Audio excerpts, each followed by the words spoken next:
যে ইতিমধ্যে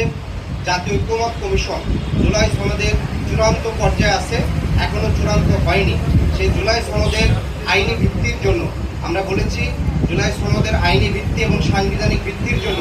আগামী যে নির্বাচনটি হবে সেই নির্বাচনটির জন্য অবশ্যই গণপরিষদ নির্বাচন হয় এবং সেই গণপরিষদের নির্বাচনের মাধ্যমে বাংলাদেশের দীর্ঘ 55-54 বছরের যে রাজনৈতিক সংকট, যে একক ব্যক্তি কেন্দ্রিক যে স্বৈরতান্ত্রিক মনোভাব কিংবা কাঠামো গড়ে উঠছে, সেটার স্থায়ী সমাধানের জন্য আমরা মনে করি আগামী নির্বাচনটি গণপরিষদ নির্বাচন অনুষ্ঠিত হয়ে এবং সেটা নতুন সংবিধান প্রণয়ন করবে।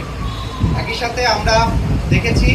বর্তমান যে নির্বাচন কমিশন আছে, এই কমিশন গঠনের সময় আমরা তখন নাগরিক কমিটির পক্ষ থেকে প্রতিবাদ জানিয়েছিলাম এবং এখনো আমরা প্রধান উপদেষ্টার দৃষ্টি আকর্ষণ করছি সেই বিষয় যে নির্বাচন কমিশন তাদের সক্ষমতা এবং নিরপেক্ষতার বিষয় যেন প্রধান উপদেষ্টা ভূমিকা রাখেন। কারণ আপনারা দেখতে পাচ্ছেন কিছুদিন পূর্বেও একটি নির্বাচন করার পূর্বে যার সীমানা নির্ধারণ নিয়ে ইসি ভবনের মধ্যে যেভাবে হচ্ছে অন্য পক্ষকে যেভাবে হামলা করা হয়েছে, সেই বিষয়টি আসলে ইসির সক্ষমতা এবং একই সাথে তার নিরপেক্ষতা নিয়েও প্রশ্ন আসছে। একই সাথে আমরা আরেকটি বিষয় গত কয়েকদিন ধরে লক্ষ্য করেছি যে সরকারের পক্ষ থেকে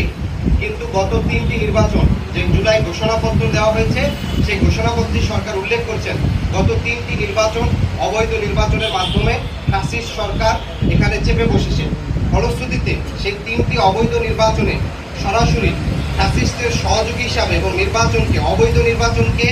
বৈধতা দানের জন্য জাতীয় পার্টি সরাসরি অংশগ্রহণ করেছে। শুধু তাই নয়, গত নির্বাচনে আপনারা দেখেছেন যে জাতীয় পার্টির পক্ষ থেকে যে নির্বাচনী প্রচারণা পোস্টারগুলো করা হয়েছে, সেখানে তারা বর্তমান যে জাতীয় পার্টির দুই গ্রুপের যে মহাসচিব মুজিবুর হক চুন্নু এবং হচ্ছে শামীম হায়দার পাটোয়ারি, তাদের পোস্টারে সুস্পষ্ট লেখা